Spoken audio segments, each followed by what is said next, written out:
Ну чё, первое утро в Мендозе. Как утро, уже полдень, время 12. Я весь день, все утро просидел в отеле, потому что у меня автобус в 10 вечера, и мне сейчас 10 часов надо где-то бродить, ходить. Поэтому я буду наслаждаться Мендозой, начиная с полудня. Вот, пожалуйста, паб «Ливерпуль» и известная четверка ливерпульская. В принципе, улицы в Мендозе выглядят так же, как и во многих районах Буэнос-Айреса. Вот куча зелени, дома красивые. Первое впечатление такое, что здесь немного почище на улицах, несмотря на новогодние, хотел сказать, гуляния, но вчера никто не гулял, ничего не было. Просто не пахнет саниной на улице, в отличие от Буэнос-Айреса, некоторых районов его. Вообще надо сказать, что это за Мендоза такая. Мендоза – небольшой городок в 1000 километрах от Буэнос-Айреса. Мой план был такой: прилететь из Буэнос-Айреса в Мендозу, погулять там день. Все-таки Мендоза считается винной столицей Аргентины. Там много виноградных полей и виноделин, есть что поделать. А затем двинуть в столицу Чили, Сантьяго, по пути преодолевая Анды. Если вы спросите меня сейчас, что же мне больше всего запомнилось в Мендозе, одной из 3 вещей будут эти синие фонарные столбы. Я вообще не понимаю, в насколько синем состоянии надо быть, чтобы их здесь поставить в таком количестве. Ими усыпано просто все в этом парке. Какая красота, да, столько зелени. $1 с Месси на фоне. Что-то для Месси, судя по тому, насколько он здесь большой герой, $1 это вообще ни о чем. Площадь Независимости или Площадь Свободы, Плаца де Индепенденция в Мендозе.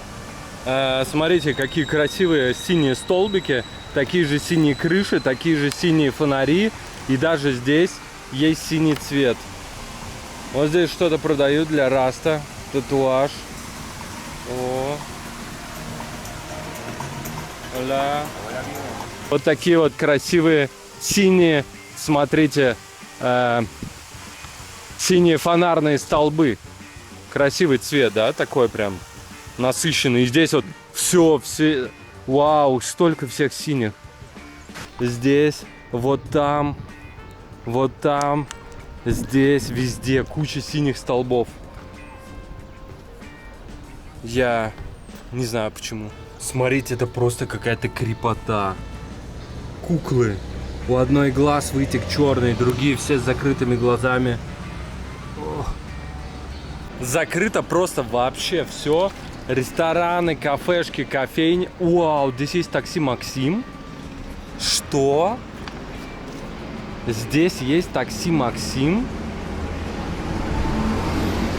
Это было совсем неожиданно. Закрыто вообще все. Даже, смотрите, Subway закрыт. Хотя Subway обычно работает вообще круглосуточно, но он закрыт сейчас. Все закрыто. Вот вообще все. Чел чилит. Вот там все закрыто. Смотрите, что это вообще, я первый раз вижу. Мендотран.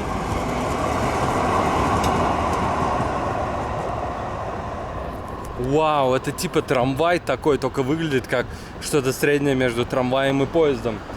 А тем временем закрыто вообще все. Кафешки, продуктовые магазины, торговые центры. Я иду сейчас на самую такую движовую улицу в центре. Может быть, там что-то открыто.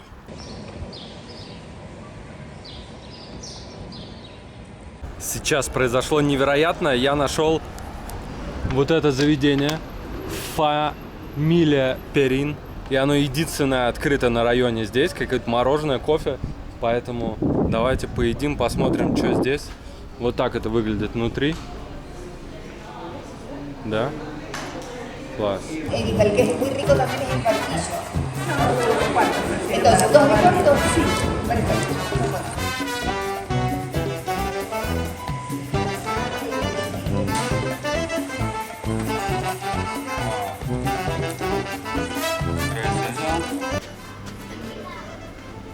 Muchas gracias. No, gracias a ustedes.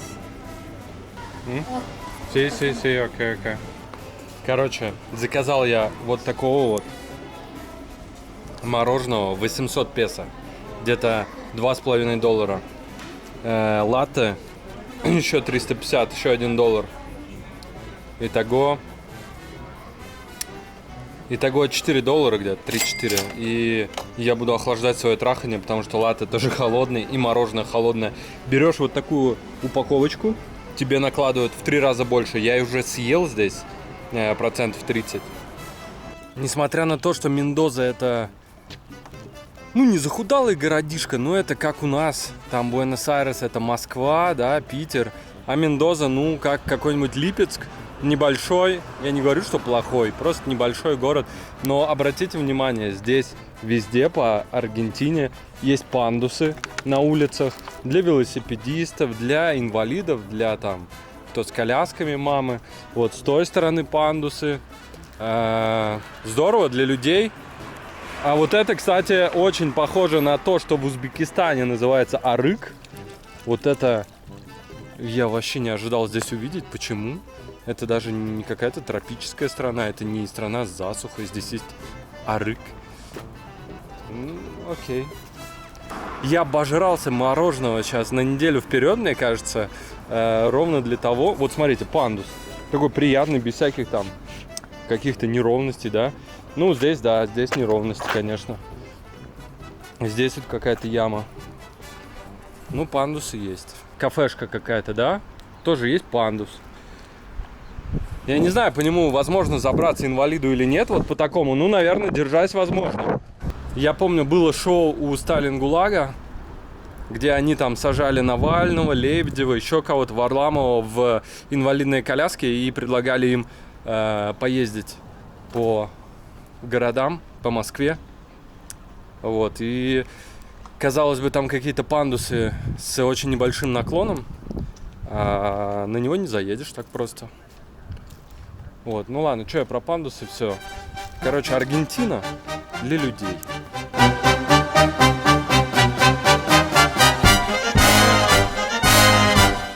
Какой-то такой модненький квартал.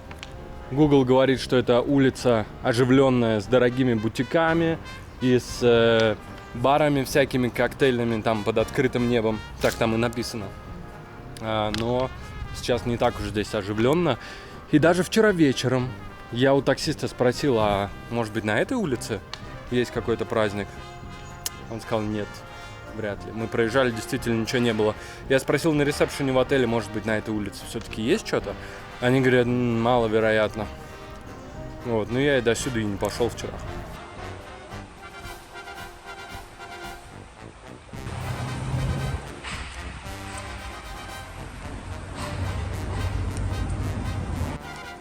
Местные нейминги здесь.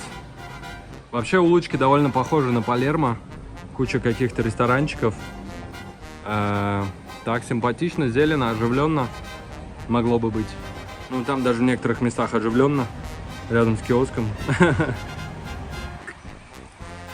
Похоже на Палермо, Буэнос-Айрес.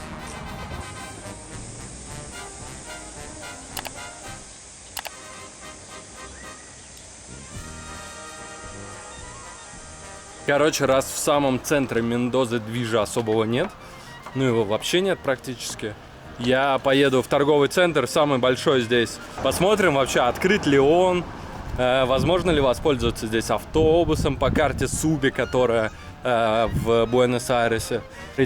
Смотрите, здесь не только колючая проволока, но еще и натянутая проволока под напряжением, вероятно. Вау. Видимо, им есть что прятать. Плюс обратите внимание, вот здесь на карнизе тоже натянута проволока электрическая, чтобы туда никто не лазил. То есть защита от залаза здесь, и если вы пролезли колючую проволоку, дальше вас бахнет током. Такого в Буэнос-Айресе, я не видел электрических проволок. И даже несмотря на такие вот решетки, смотрите, окна там все равно зарешочены. Неужели здесь настолько все опасно? Я сейчас иду, не души просто, и Я бы не сказал, что я чувствую себя в опасности большой.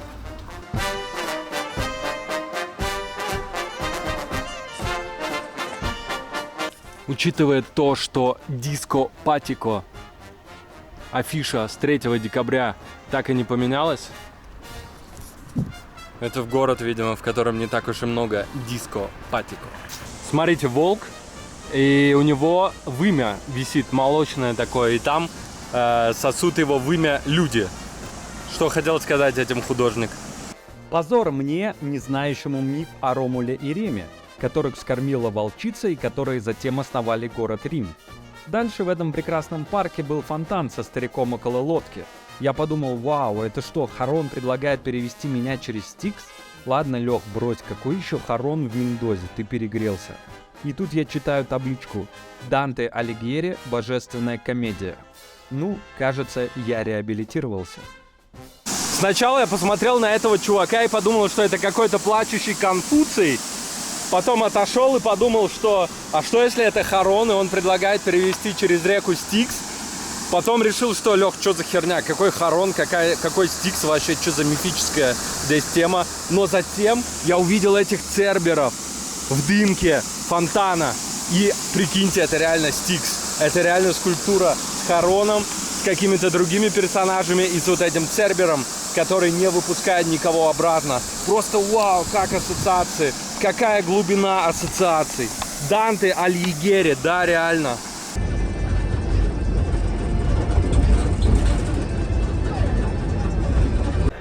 Ровно вот такая же карточка Суби здесь прекрасно сработала в такой вот маршрутке. Несмотря на то, что здесь есть и автобусы, но конкретно в моем направлении почему-то приехала такая маршрутка. Проезд, кстати, стоит 60 песо. 60, в отличие от Буэнос-Айреса, где 30. Приехал в Пальмарес, вот такой крутой торговый центр, большой. Вот там как будто улочки сделаны, вот там каждый магазин. Ко мне подошел охранник, сказал, что все закрыто. Вот охранник. Что ничего вообще не работает. Говорит, чувак, здесь ничего не работает. Я говорю, ну может быть хоть что-то работает, хоть что-нибудь. Он говорит, да, единственное уникальное, унико, что здесь работает, это Макдональдс. Такой вот Макдональдс у нас.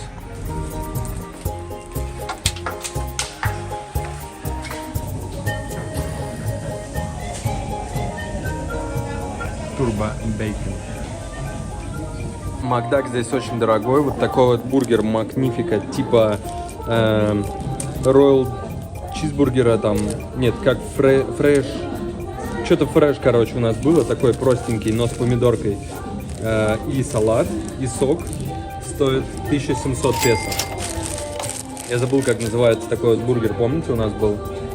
За 2000 здесь можно поесть в ресторане стейк с салатом, там, с картошкой, с чем-то еще. Поэтому Макдональдс здесь это ресторан. Сегодня 1 января, и сегодня особенный день в Аргентине, потому что все закрыто. И оказалось, что действительно 31 декабря и 1 января правительство Аргентины сократило общественный транспорт, сделало его по выходному дню, а некоторые маршруты вообще отменили. И правительство Аргентины отменило коммерческую активность. Они так и написали, что commercial activity все, отключаем на эти дни, начиная с 12 часов, там, 31 декабря. Там в этом декрете так и написано было, что это сделано для того, чтобы люди проводили время с семьей. Ну, о людях, у которых сейчас нет здесь семьи, не подумали. Вот в чем прикол. Обо мне, например, не подумали. И, ну что, я один здесь такой, что ли? Ну, вообще, да, мало кто здесь один ходит. Я смотрю, все там с кем-то сидят. Смотрите, какие горы там. Вроде как какая-то дрянная, срамная канализация, а говнищем вообще не пахнет. Какие-никакие тусовки я встретил только на вот таких вот штуках. На детских каких-то парках сидят люди с детьми, пьют чай, мате, качаются, катаются. И все. чилибосинг происходит. Сложно здесь тем, кто не хочет чилибосить. Я. Обычно в таких случаях, когда в городе совсем просто вообще нечего делать, я иду в какой-нибудь торговый центр, захожу там в кино, сижу под кондеем, просто смотрю. А здесь даже кинотеатры не работают. Сегодня не работает вообще ничего. И я сижу уже здесь 15 минут на пекле, вот на таком, в той стороне. Смотрите, вот там вдалеке горы. По возможности не оказывайтесь в Мендозе во время Нового года. Либо планируйте, что вы будете здесь делать. Несколько десятков минут пытался вызвать таксон, но таксон не приезжал. Водилы принимали заказ и отказывались от него. Вот в итоге я сейчас еду, поймал, просто повезло тачку на просто с руки такси и еду в парк. Надеюсь, парк будет открыт.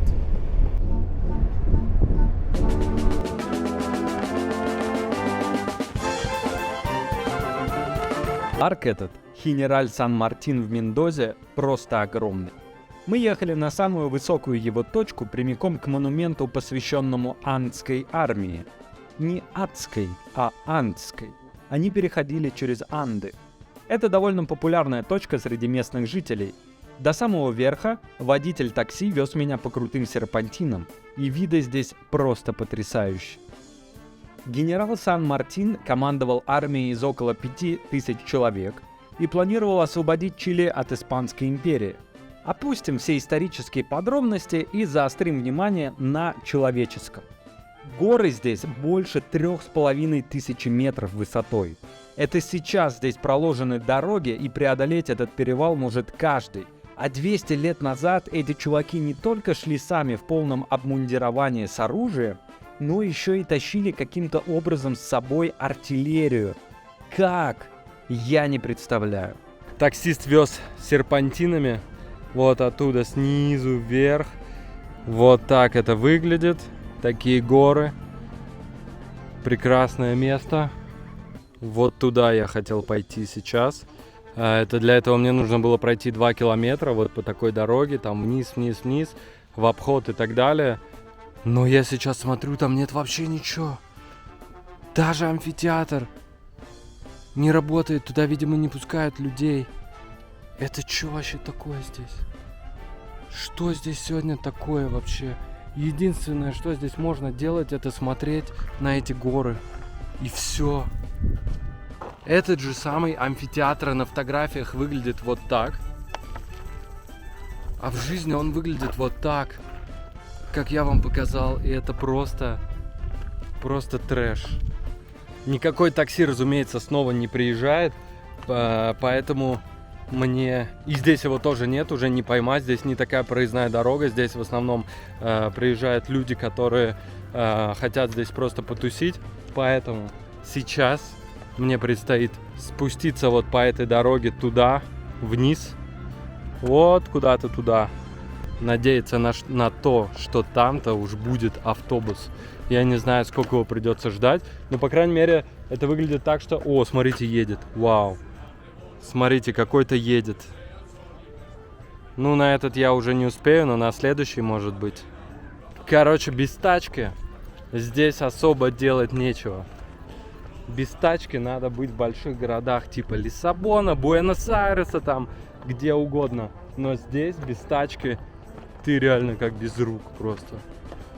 Или без ног. Это реально Жигуль как будто. Что за машина? Hola. What is this car? Esta car. Russia. Fiat? А, окей. Muy bien. Нет, это не Жигуль, хотя и очень похоже, смотрите, на копейку какую-нибудь. И там Джокер. Вот так вот просто выглядит автобусная остановка. Здесь один красный столб стоит. И, в общем-то, какие-то люди вот здесь. Здесь проходит арык с мусором. И вот эти ребята мне подсказали, что можно ехать на автобусе. Я питаю все еще надежду попасть в музей. О, смотрите, кто там. Это кто? Вау. Там даже пыль стоит просто. Какие-то полукенгуру, полуолени. А оказалось, как это часто бывает, Google обманул меня с автобусным маршрутом, и я уехал в какие-то совсем трущобы с пересохшей рекой, покосившимися домами, кучами мусора везде и не самой приятной атмосферой. Люди в моем автобусе входили и выходили, а я все ехал. И вот, спустя примерно полчаса, мы наконец вернулись к цивилизации. В Аргентине лежачие полицейские не выпуклые, а погнутые. И я приехал куда? А я приехал вот в этот музей, который сегодня, разумеется, тоже что? Да, вы догадались, он закрыт. Он закрыт вот такими большими воротами. Живите для кайфа, дорогие друзья, дорогие подписчики. Я удивлен, что у меня после последнего видео прибавилось плюс 100 человек. Я веду этот канал абсолютно без всякой рекламы. Единственная реклама была среди небольшого количества моих друзей. Человек 7, наверное, максимум, кому я показал этот канал. Все остальные прибавились органично. Я не постил вообще нигде. Спасибо Ютубу. Ну а посреди трансформаторной будки происходит, или трансформаторной такой маленькой подстанции, происходит движ, кайф и просто приятное времяпрепровождение. Челик продает вату, походу. Иду по такой вот симпатичной улочке. Иду такой, смотрю, здесь дома такие, вау. Вот это просто красотень. И вижу, что, внимание, флаг Аргентины, Дева Мария и флаг Португалии. Вот. Причем здесь Португалия вообще? Это что, португальские дома? Это даже плитка такая чуть-чуть с намеком под Португалию. Почему? Порке? Почему, я не понимаю? Почему она португальская? Почему флаг португальский? Мог бы быть российский, например, флаг. Я бы повесил флаг Биробиджанской области. Точнее, еврейского автономного округа. Если вы не знаете, как выглядит флаг еврейского автономного округа в России, погуглите. Красивый флаг.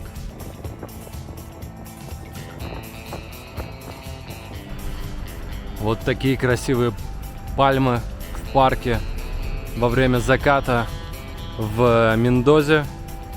Ну а мне пора валить.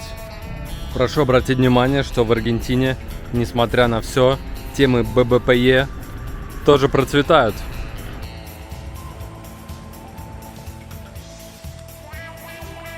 Вот на каком-то из таких автобусов я сегодня поеду.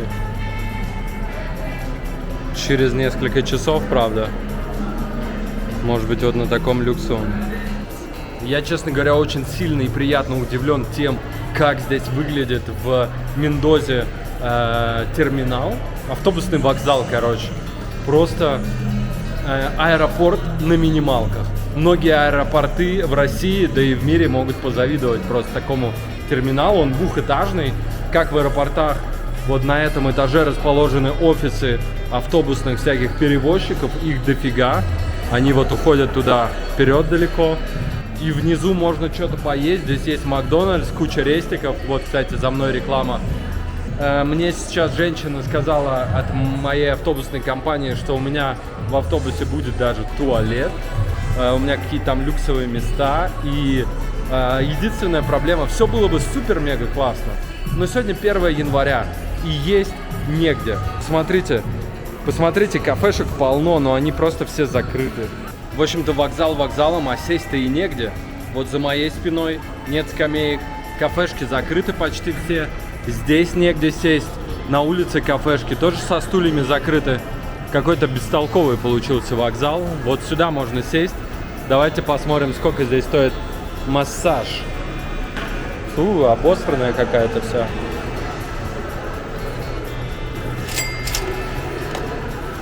Ну, у нас, по-моему, дешевле. У нас 50 рублей, я помню, было за 5 минут. Сейчас я прочитал, что по пути в Сантьяго из Буэнос-Айреса будет перевал. Перевал, не знаю, как называется, но перевал через Анды. Там несколько туннелей, несколько километровых. Несколько. Этот перевал на высоте 4,5 километра. Что-то я сам себе не поверил и решил перепроверить. Правильная информация такая. Этот погранпереход находится на высоте 3,5 километра. Ну, там 3800 метров, если быть точнее, но километром ошибся. И я посмотрел сейчас там погоду прямо сейчас, там 1 градус. Я думаю, что ночью будет прохладней. Там бывает закрыт этот самый перевал. Ехать здесь, вот по прямой здесь расстояние 200 километров, 190 с чем-то. А ехать 8 часов. Понятно, что это границы, там все такое, но 8 часов. Камон. Стою, жду автобуса, через час должен быть.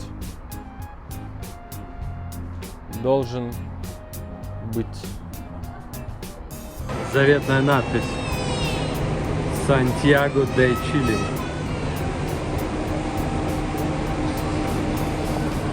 Вот на таком мы автобусике поедем. Такой вот автобус. С такими местами. Мои шмотки уже здесь приземлены.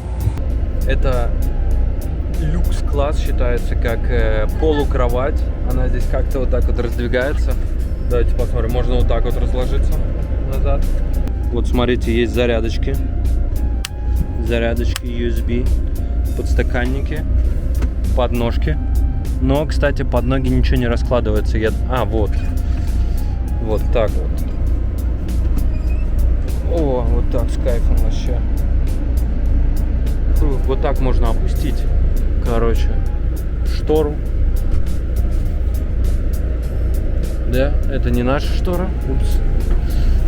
Вот так вот опускаем штору, короче, зашториваем. Все, с кайфом едем. Соседа не видно. Там вот есть отдельные кабины на одного. Что я хочу сказать, кайфово. В принципе, 8 часов, как заявлено, или 10 можно здесь провести. Рядом со мной никого нет, но, к сожалению, вытянуться все равно не получится, потому что здесь это хоть и называется кровать, кама, но на самом деле это не кровать, просто намного более комфортные сиденья действительно, чем сверху. Ну что, мы тронулись, посмотрим, как пройдет поездочка.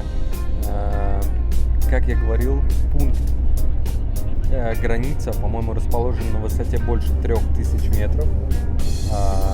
Я помню, когда я был в САПе, там была высота всего то ли 1500, то ли 2, и у меня была уже высотная болезнь. Я не знаю, как сейчас пройдет, будем надеяться, что нормально. Сижу вообще с кайфом.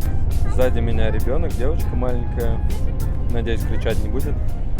И я буду спать.